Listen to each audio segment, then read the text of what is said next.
Hello.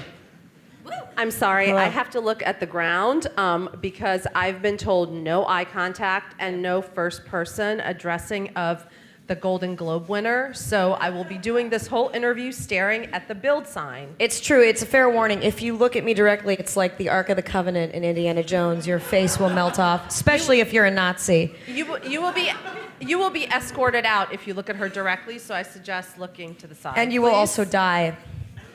Again, especially if you're a Nazi. But also, oh, you didn't melt. You must not be a Nazi. I'm a Cossack. Oh, you're a Cossack. I'm a Cossack. No. So I can survive anything. Who knows what Cossacks are? Okay, the Cossacks. The Cossacks were. I'm really surprised, actually. We're in New York. How many Jews are out there? What? We're in New York City. There's like one Jew. This is insane. The Cossacks were, actually, they still exist in Russia. I think that's what they call the Russian police. Yes. The Cossacks were the police who would round up Jews in their shtetls and kill them and rape them. And it's why a lot of Jews immigrated to America, including my family in 1905. So the Cossacks were bad people. I said that all with a smile on my face. I know. And in a recent episode of Crazy Ex-Girlfriend, starring this lady, her mother, who is enough to strike fear in the heart of any daughter fictional. Played by Tova Feldshuh, who, if you are a Jew, that's next to Streisand. Yes.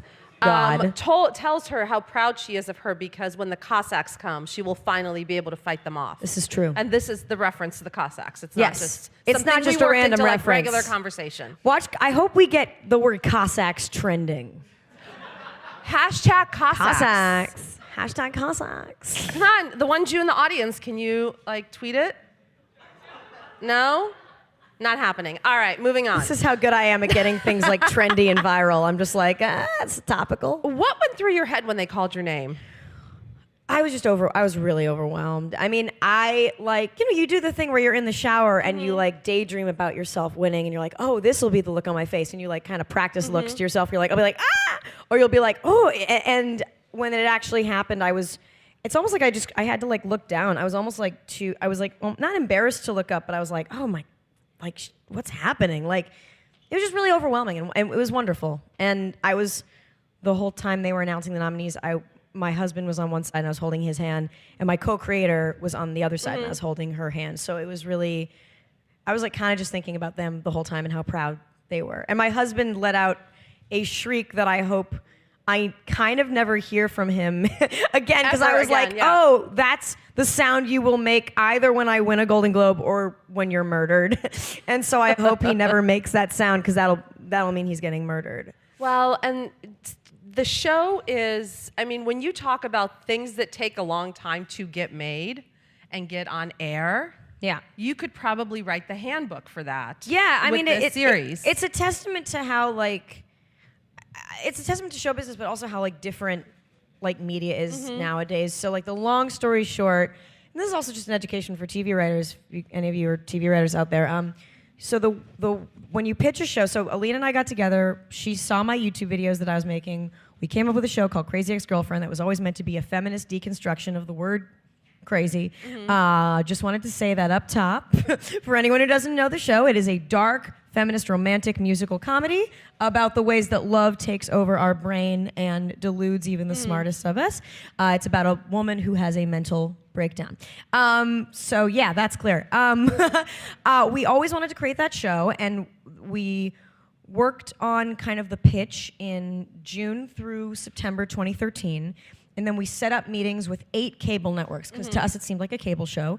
We pitched to 8 cable networks. 3 wanted to buy it. We ended up going with Showtime. We made the pilot with Showtime in the next year, October 2014. So it takes about a year from writing the pilot, attaching a director. We made it in 2014, made the pilot.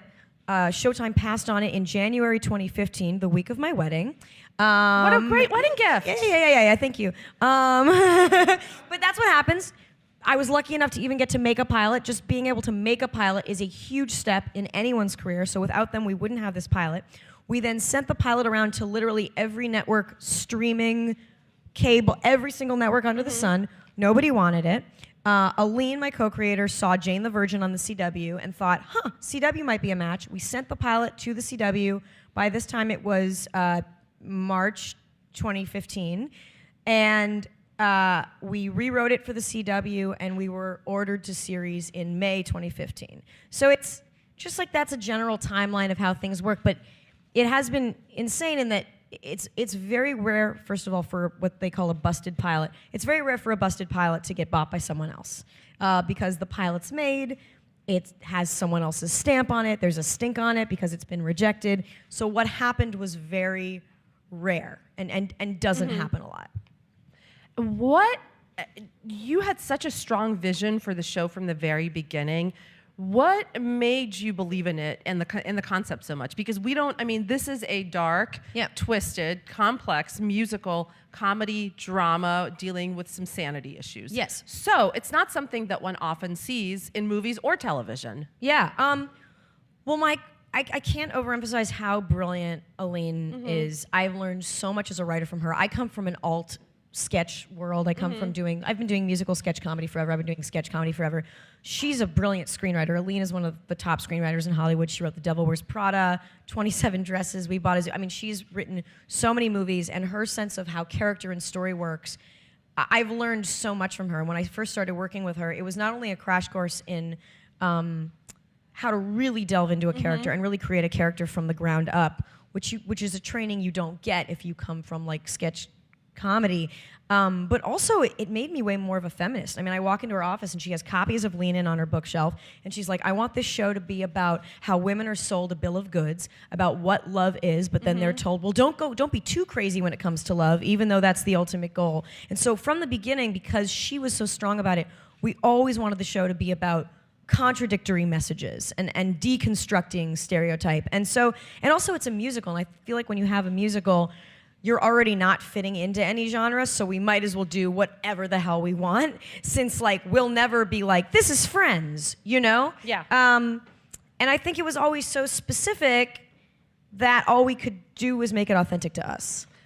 And I'm not going to ask you about the issue of women in comedy, because I do think that is the most tired topic. And also, I don't think that your job title is spokeswoman for the National Women in Comedy Association. Thank you. Well, it's funny. It's funny that women in comedy is an issue because women are 50% of the world. So the idea of women as a minority group always tickles me because we're over 50% of the world. So the idea that would in any way be a marginalized group. If you were an alien looking down on us, like if you heard on the planet Quagrar, there were Zipzorgs and Plegorgs, you'd be like, oh, the Zipzorgs and Plegorgs probably share the credit and share the glory. And they're like, no, actually the Zipzorgs get all the credit and Plegorgs only make up 7% of directing the media for the whole planet. You'd be like, oh, that's weird. And so that's how I look at us. We're all aliens, in short. What do you see as the arc for the rest? The season comes back on the 25th. Sure. So on Monday, watch it. I promise you will not regret watching it. And if you haven't seen the episodes, check them out. Many of them are streaming. Yes, and if they're not CW. streaming, they're on iTunes. It's a pittance, guys. It's a pittance. It's less No, than they're the Subway. free on the CW. But not. I don't know if they're free starting at episode 1 yet. We're working on it. But if not, come on. It's easy to get on iTunes. And also, how many shows out there star really awesome, strong, funny women who post videos of themselves in Spanx? Yes, exactly. Well, that That's video. one. I think of one. And the video that I posted for the Golden Globes, if you haven't seen the show, that's the sexy Golden Globey song is a parody of the first music video in my pilot called the Sexy Getting Ready song, in which my character is getting ready for a date and putting on Spanx and waxing her butthole and doing all of the things you do to get ready for a date. And then in the middle, it features the rapper Nipsey Hussle, who's awesome. And Nipsey Hussle comes out and he starts, wait, I can't curse on this, right? Yes, you can. Oh, I can. Great. Fuck yeah. Nipsey Hussle comes out for a rap solo and he goes, yo, hop on my dick with that tight little dress. And then he looks around the bathroom, which is covered in butt hair and blood. And he's like, whoa, is this what you do to get ready? I'm horrified. And he's like, my life is forever changed after what I've just seen.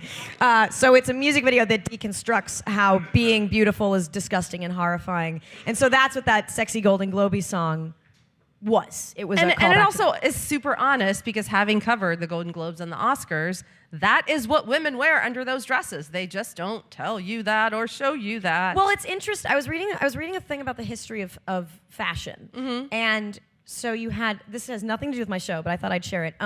So you had a lot of corsets, right? You had women were always wearing corsets. They were always wearing intense shapewear. They were wearing these heavy fabrics to sculpt themselves, and then around the late teens, I think it was like 19, 17, 18, and then the 20s, it was like, no, let's free up women. Let's get rid of the corset. Let's just have drapey things. But the thing is, when you get rid of shapewear, then you put the pressure on the woman to have the body. And of course, we're all assuming that women want to confine to an ideal body type because that doesn't go away. It's not like in the 20s, suddenly everyone was like, oh, who cares what size you are? It was like, no, everyone suddenly has to have this boyish, boxy figure, not confined to a corset. So suddenly, women with curves were confining themselves to make themselves look like they had a boyish figure. And suddenly the pressure was then on them to be fit. So there's this kind of boom and bust with like shapewear. And boom and bust. Boom and bust. Hey. Well done. Titties.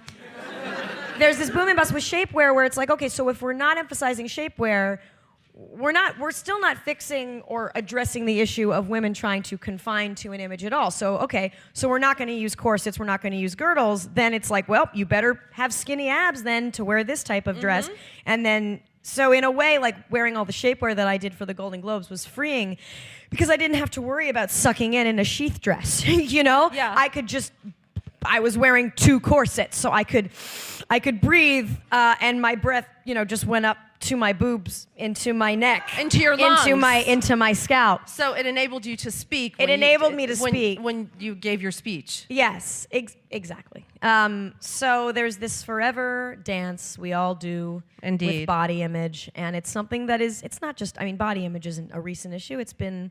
From the beginning of time, there's always been an ideal that women are trying to, aspire to. You know what? In the 1600s, though, if you were heavy, it meant that you could afford food and you were rich and you were desirable. So I kind of wish that was reversed right now. Oh, you know man. what I mean? Wouldn't that be nice? Only. If only. If only. I mean, I'm a size 0, so I don't have that issue. Yeah. No, you're obviously. so am I. So am I. Clearly, absolutely. Yes. I mean, I wear designer samples only. Oh yeah, me too. Me too. Yeah. Well, that's the other funny thing. When you get nominated for an award show, what happens is.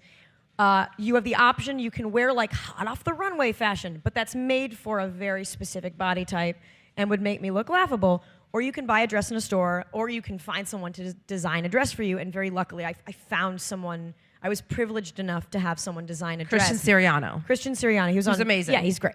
And the interesting thing I've learned talking about body image, because 8 months ago, I didn't have a television show. I was broke, and so all of this has happened in a very quick amount of time.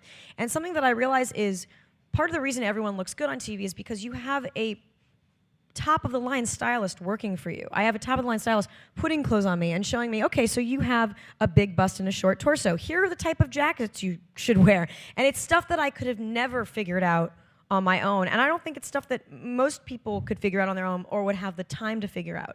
So whenever you see anyone on television or anyone at a press event, like for instance, this dress, I have a stylist and she dressed me for this. And she knows what looks good on my body, and I tried on a bunch of stuff. My makeup was done professionally, my hair was done professionally. I didn't figure out how to do this myself. If I dressed myself, God help us all. Just God help us all. And so I think it's shown me a lot. It's fun. I mean, it always feels like I'm putting on a fun costume, and I like looking good. And I don't think it's anti-feminist to say I like wearing makeup and I like, showing off my curves. But also, it's important to remember that anyone you are seeing in the public eye, it's an art piece. Yes. They've been sculpted and crafted to look like that. So to hold yourself to that standard in any way is very flawed and impossible. And so it's shown me a lot how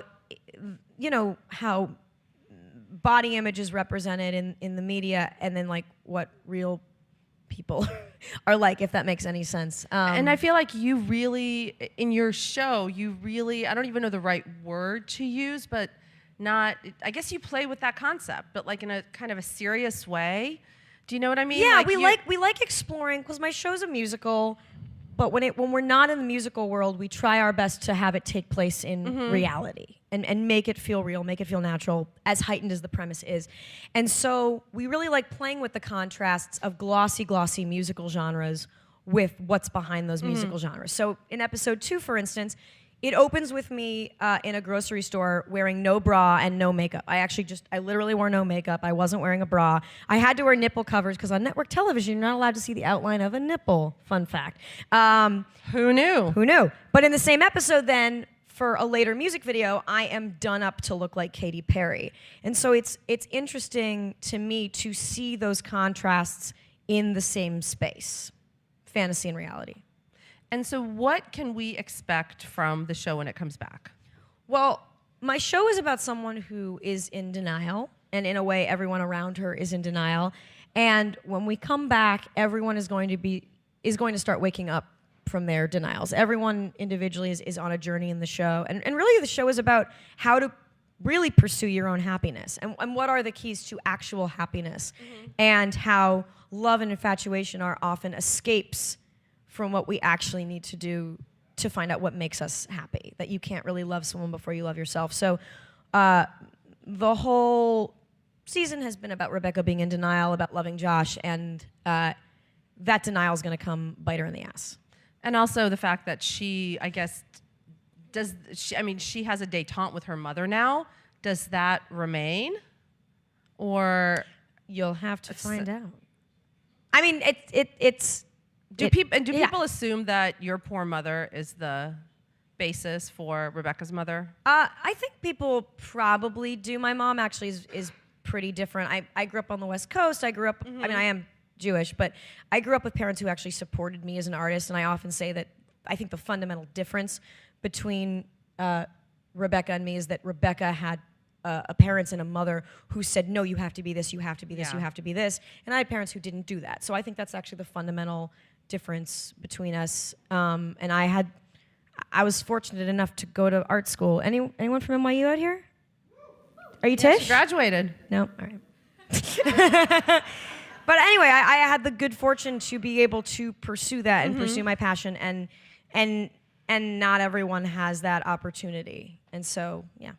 And I always like to ask this of people who are super accomplished. At what point did you know that this is what you wanted to do? When I came out of the vagina.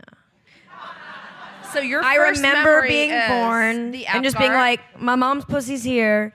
I peeked out of the meat curtains, and I was like, yeah, right, cool. I wanna perform. Awesome. And then I went back in.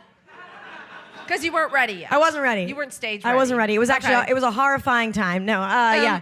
Fun fact, my mom actually got an appendectomy when she was pregnant with me. My mom was 7 months pregnant, got an appendectomy. Apparently the uterus is see-through when a baby's in it. And so the doctors were like, the appendectomy went well, and also we saw your baby looking good. So like that, I think that's really informed me as a person, that when I was still incubating as a baby, I saw a man in a white mask like peeking down at me through like Being a like, skin "What's film. up?" And then he like sewed it back up, and I was like, what the fuck just happened? The fuck was that?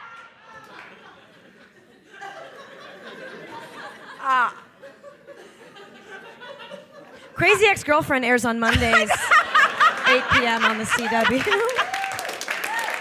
No, but really, when did you? So when? I was really young. I grew up. First of all, I was an only child, so I was very spoiled. Had a lot of attention on me. I was always very naturally boisterous. My mom is a pianist, and then my grandfather was an amateur stand-up comic and theater director. And so a lot of videos of me as a kid are him teaching me a song and me singing it, and then him going, "Okay, Rachel, again." And he was this kind of Borscht Belty Jew from Brooklyn. So I was always really encouraged to do it, and it's like a snake eats tail of like what came first, people encouraging me to do that or me loving it. And I think that's how a lot of people get started. I mean, something that I learned in school that's really great is like acknowledge that part of the reason you're an actor is for the attention. Like if you ask a little kid, why do you want to be an actor? They're not like, well, I want to hold a mirror up to society. No, they're like, but pay attention to me. Yay, I'm a kid. And so I think that is something that I like attention. This is great. This is just great. I'm And just totally getting off on And what's this. been the biggest lesson you've learned from running your own show? Oh, get sleep. And just don't be afraid to say what you want. Don't be afraid to say your opinion. And don't be afraid of, there's a balance of being nice about stating your opinion, but and being nice to people. Like, you shouldn't be mean to people. Being nice is really important, but finding that balance of conveying your vision and conveying what you want and not being a dick about it is really important. Because if you're a dick, people won't want to work with you. Being nice, I think, out of all this I've learned that being nice is actually probably the most important thing, to be honest. I kind of agree. Like, the people who are mean, if you're mean and you're getting work, you're really, really, really, really talented. But you won't get hired on my show. So, good luck. But I think, and in the comedy community in general, there is now this trend of people in general are nicer. There's this feeling of, and I think it comes from improv, like working together and yes and group mind. And it always sticks with me on Conan O'Brien's last Tonight Show. He was like, if you're nice to people and you work hard, amazing things will happen. Yeah. And that's what I keep seeing is just like, be a decent human being and develop a social EQ. And if you don't have that, see a therapist. Therapy is really important. You're absolutely right. I mean, you look at someone like Stephen Colbert, and he is like the nicest person ever, and look how far he's come. So, because at the end of the day, especially if you're an actor, you're portraying people. So if you don't act like a person, how are you going to portray people? I'm smart. Oh, now that's something to ponder. While we turn it over to the audience, we can both ponder that. Oh, there was like a countdown up there, and I was like, are we done? Oh, that was just for something else. Okay, great. Great. We're going to start with a question from an online viewer. Great. So Janet says, I've heard you on multiple podcasts. Great. What has been your favorite one to be a part of? Oh, man. Well, there have been so many fun ones, but a while back, my friend Matt Donnelly has a podcast called, I think it's Matt and Mattingly's Ice Cream Social, and I went to Vegas and did it, and we spent the whole podcast just talking about, like, weird, bad old sketches that I wrote, and I think it was, like, a really interesting way to talk about comedy and process and acknowledge that, like, when you're starting out as a writer, most of the stuff you write is going to be, like, weird piles of shit. And that was a really fun podcast to do, to talk about those things specifically. But also the Vulture podcast that I did semi-recently was so fun. I mean, there's nothing I love doing more than nerding out about TV with other TV nerds, and especially when it's nerding out about my own TV show, which is still, like, crazy. Hi. Do you hope or have any plans to work with Starbomb again, or has it been hard to schedule weird internet projects since the show? I think it's been hard to schedule weird internet projects, but if they ask me, I'm down. I showed up one day for a recording, and it went super viral, and it's the most, like, viral thing I think I've ever done. It was a recording for someone else's album with Starbomb, and so yeah, if they call me, I'm there. Hey, thanks for being here. Yeah. So I was wondering, when the show was not going to be on Showtime and was moving to CW, did you have to change anything about the show? Is there stuff that you have wanted to include that you couldn't because you're on CW now? Well, we made the show an hour, as opposed to, we went from a cable half hour to a network hour. So we went from 30 minutes to 42 minutes. So we had to add that. It gave us more opportunity to explore the other characters, whereas if we'd been at a half hour, it really would have been like Rebecca's A story the entire time. Mm-hmm. We can't curse, which is fine. We have dirty versions of the music videos that we release. If there is a music video that, at its best, needs to be super dirty, and we've done a couple of those, and those can be viewed on YouTube. But the hardest thing, actually, is that the brands that when you're on a network, and I think also this is basic cable, the referencing brands gets really hard because the network has advertisers and affiliates, so you have to, like, even sometimes when you literally mention a product, like, hey, let's go to the Olive Garden, like, you have to get clearance on all that. And that's been hard because our show takes place in a typical American suburb, which now is made up of chain stores and products, and in every suburb now is just this kind of altar to consumerism and, like, products that everybody knows. So that's actually been the most challenging thing, but we've managed to work around it. We have a great sponsor in Hyundai, which has been really fun to put. We've been kind of putting almost like, it's the most like kind of meta 30 Rock thing we do is very like Rebecca loves her Hyundai and talks about her Hyundai all the time, to the point where other people are like, why are you so into your Hyundai? And so that's been really interesting to work into our dark feminist show about mental illness. But it's been really fun to do, actually. But the products thing has been challenging. That's so interesting. I never ever knew that it's would stuff be an you don't issue. even think about, especially when you're doing YouTube videos that no one's going to sue you for. I mean, I have a YouTube video where I say, rip off your Stewie Griffin shirt, and 2 dancers are wearing a Stewie Griffin shirt. We could never do that because you'd have to get permission from Family Guy. You have to buy the rights to the Stewie Griffin character, the Stewie Griffin logo. So there's, in some ways, having a show makes little things way more complicated because you can suddenly be sued. And I thought like the hardest part would be writing a really good script. No, the hardest part is referencing the Olive Garden. Actually, they've been great. They let us reference them, so they're great. Go to the Olive Garden. Never-ending pasta unlimited bowls breadsticks. now on sale. Yeah. I don't know. Me. Hi, Rachel. My name is Calvin. Nice to finally meet you. Hi. How is the environment working with your cast members, I guess, off camera? Like, is it as fun and crazy as it is on screen? Yeah, it's great. Our cast is, I mean, like, I don't usually say, like, blessed a lot, but, like, our cast is amazing. And I think part of the reason is they're all theater people. And so there's a real theater kind of feeling of community in the trailer.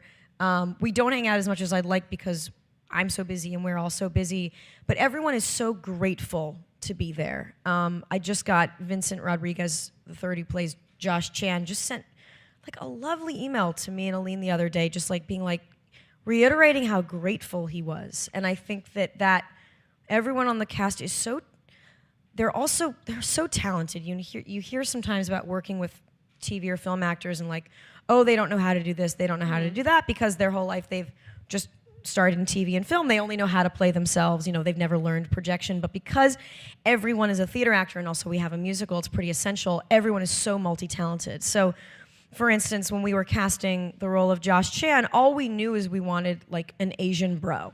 That's all we knew. And like he didn't actually necessarily have to sing, but we just needed to find that person. And Vincent was not only the perfect guy to play that role, but he's been working professionally as a musical theater dancer for years. So he's a dancer, acrobat, magician. He has 3 black belts. Dear God. He's unbelievable. So anyway, I work with the best, most gracious, grateful, talented people, and they really are a joy. And I'm not saying that to like blow smoke up their asses. Like, we run a really nice set, and we really have a no asshole policy.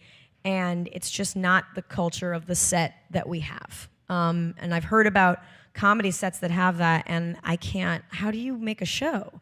I was listening to an interview with Vince Gilligan where he was talking about how the Breaking Bad writer's room was a free space because when you feel threatened, your lizard brain steps in and it literally shuts down creativity. So the only way for me to be in a creative atmosphere is for everyone to feel like it's safe and anyone can say anything, because otherwise you literally can't be creative. So those writers' rooms you hear about where it's really competitive and mean, I don't understand how people shoot down each other's ideas. Yeah, and those how do you function? And not to generalize, but those tend to be male-dominated writers' rooms.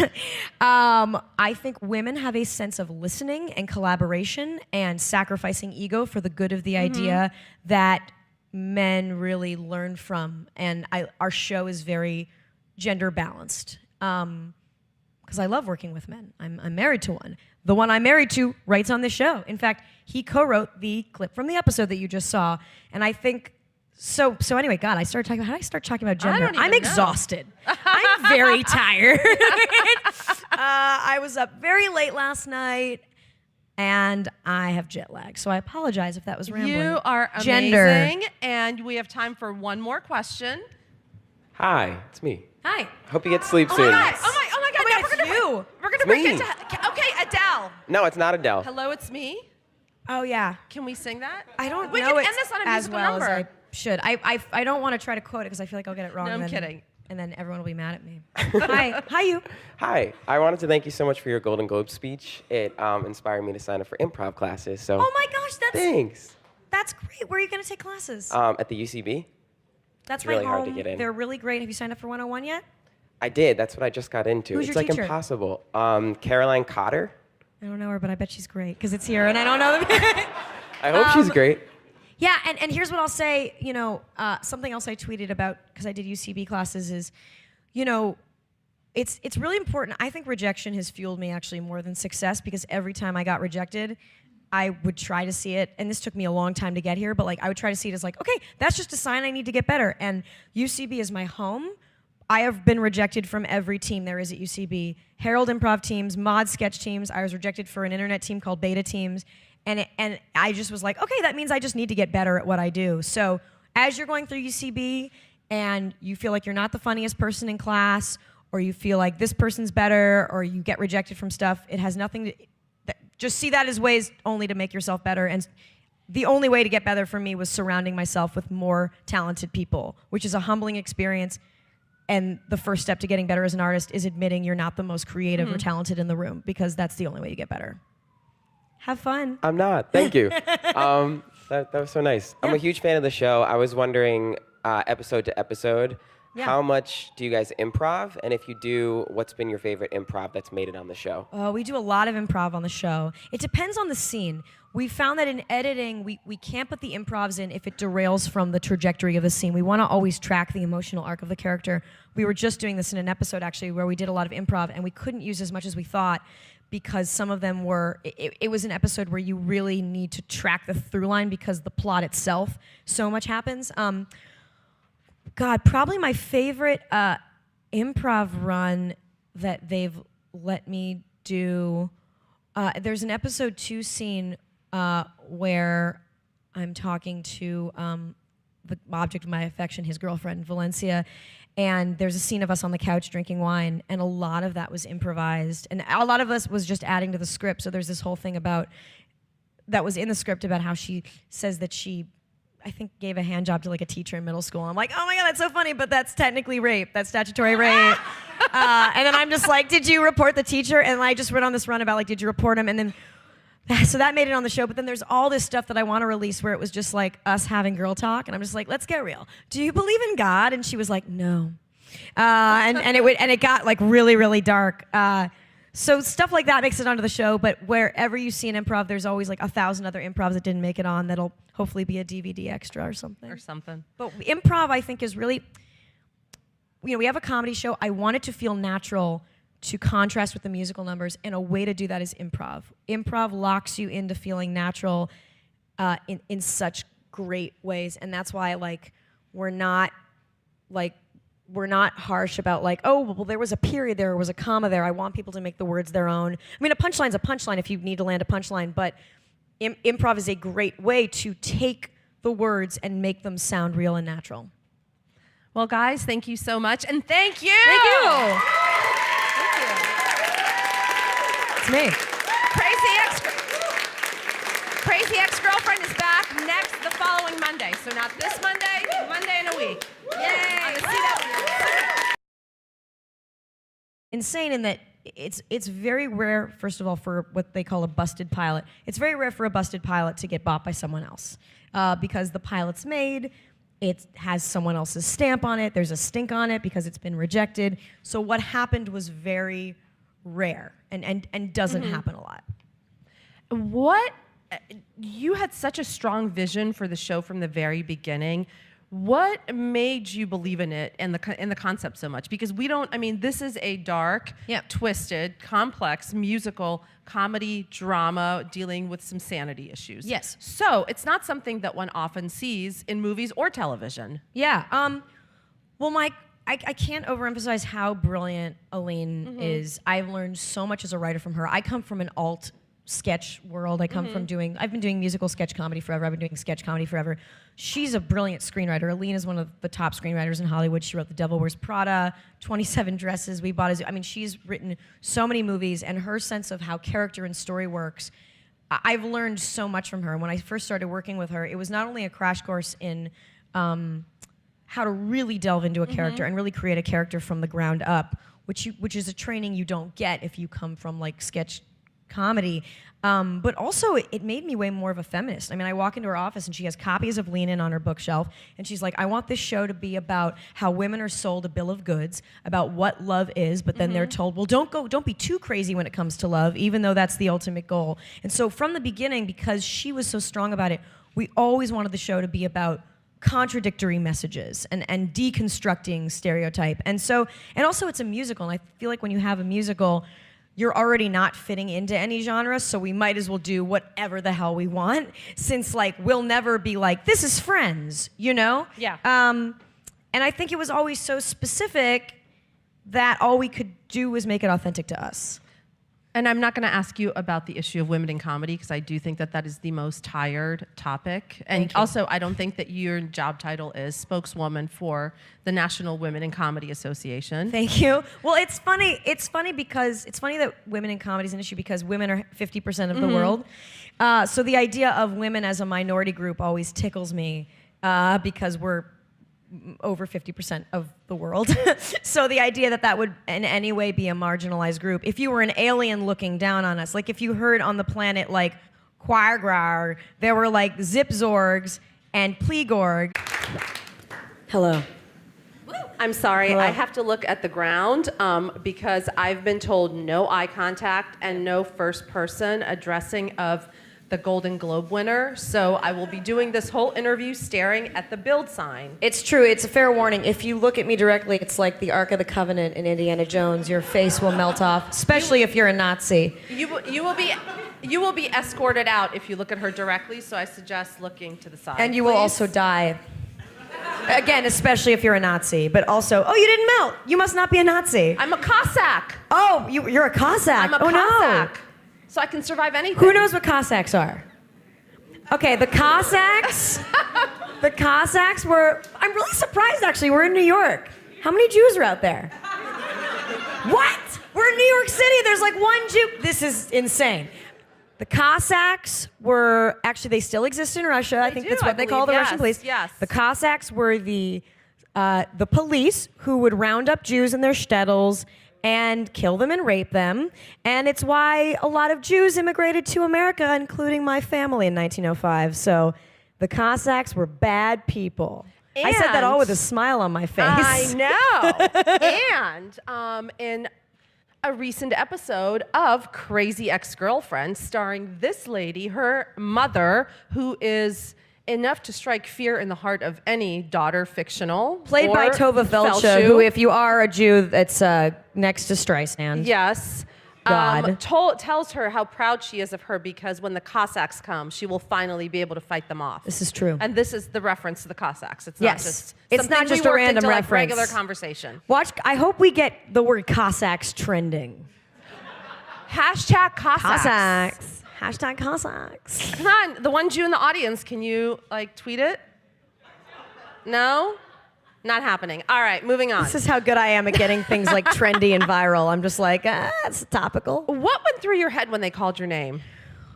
I was really overwhelmed. I mean, you do the thing where you're in the shower and you like daydream about yourself winning and you're like, oh, this will be the look on my face. And you like kind of practice looks to yourself. You're like, I'll be like, ah! Or you'll be like, oh, and when it actually happened, it's almost like I had to like look down. I was almost like not embarrassed to look up, but I was like, oh my, like what's happening? Like it was just really overwhelming and it was wonderful. And the whole time they were announcing the nominees, my husband was on one side and I was holding his hand, and my co-creator was on the other side and I was holding her hand. So it was really, I was like kind of just thinking about them the whole time and how proud they were. And my husband let out a shriek that I hope I kind of never hear from him again, because I was like, oh, that's the sound you will make either when I win a Golden Globe or when you're murdered. And so I hope he never makes that sound, because that'll mean he's getting murdered. Well, and the show is, I mean, when you talk about things that take a long time to get made and get on air, yeah, you could probably write the handbook for that. Yeah, I mean, it's a testament to how like, it's a testament to show business, but also how like different like media is nowadays. So like the long story short, and this is also just an education for TV writers. If any of you are TV writers out there, so when you pitch a show, so Alina and I got together. She saw my YouTube videos that I was making. we came up with a show called Crazy Ex-Girlfriend that was always meant to be a feminist deconstruction of the word crazy. Just wanted to say that up top. For anyone who doesn't know the show, it is a dark, feminist, romantic musical comedy about the ways that love takes over our brain and deludes even the smartest of us. It's about a woman who has a mental breakdown. So yeah, that's clear. We always wanted to create that show, and we worked on kind of the pitch in June through September 2013. And then we set up meetings with 8 cable networks, because to us it seemed like a cable show. We pitched to 8 cable networks. 3 wanted to buy it. We ended up going with Showtime. We made the pilot with Showtime in the next year, October 2014. So it takes about a year from writing the pilot, attaching a director. We made it in 2014, made the pilot.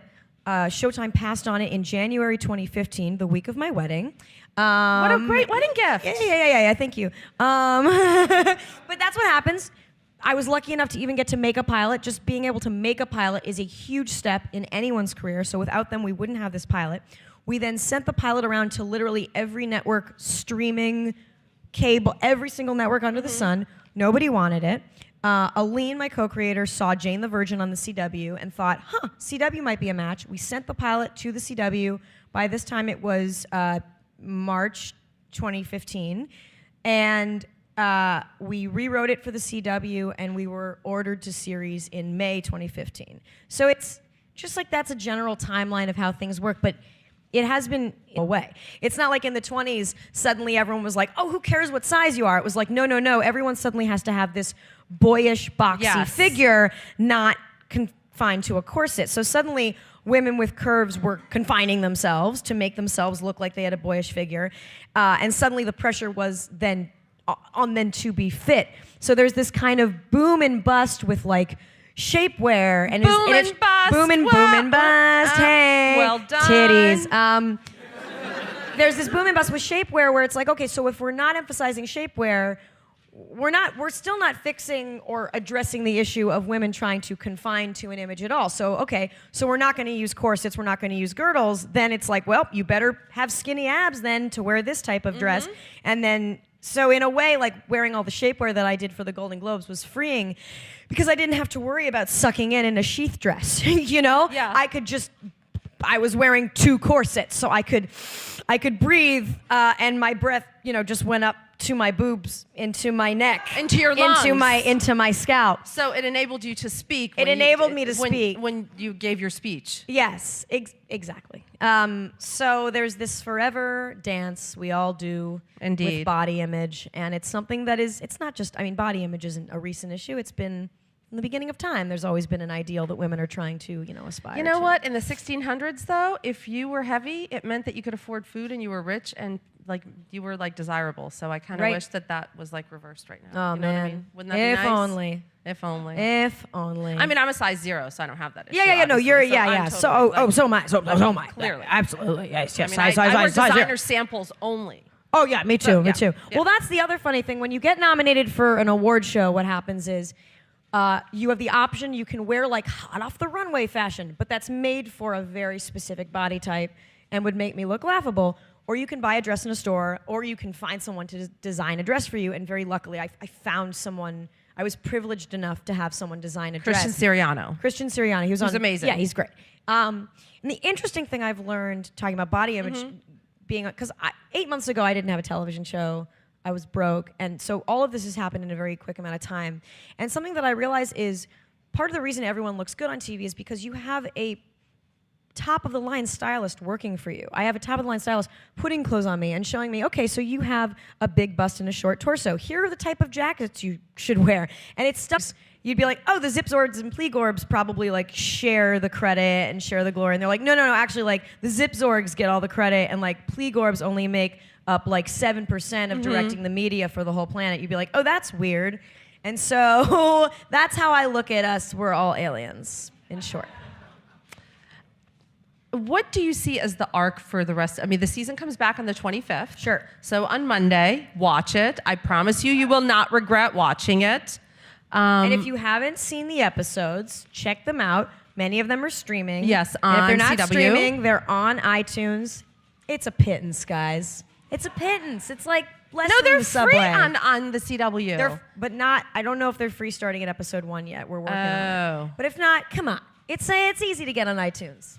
And also, how many shows out there star really awesome, strong, funny women who like post videos of themselves in Spanx? Yes, exactly. Well, that That's video. one. I think of one. And the video that I posted for the Golden Globes, if you haven't seen the show, that's the sexy Golden Globey song is a parody of the first music video in my pilot called the Sexy Getting Ready song, in which my character is getting ready for a date and putting on Spanx and waxing her butthole and doing all of the things you do to get ready for a date. And then in the middle, it features the rapper Nipsey Hussle, who's awesome.